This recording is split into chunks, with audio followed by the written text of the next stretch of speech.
Non ho ucciso io Marco Mameli, continua a ripetere Giampaolo Migali, 25 anni di Girasole, che nelle ore successive alla morte del 22enne di Ilbono, avvenuta sabato notte a Barisardo durante la festa di Carnevale, si è presentato al commissariato di Tortolì accompagnato dall'avvocato Marcello Caddori per rilasciare dichiarazioni spontanee.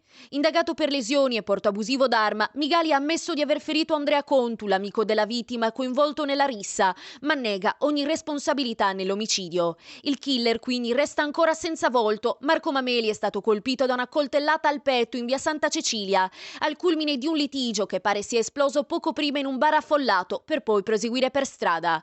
La procura di Lanusei ha avviato un'inchiesta contro ignoti, mentre le ricerche per individuare il responsabile svanito subito dopo il crimine non si fermano.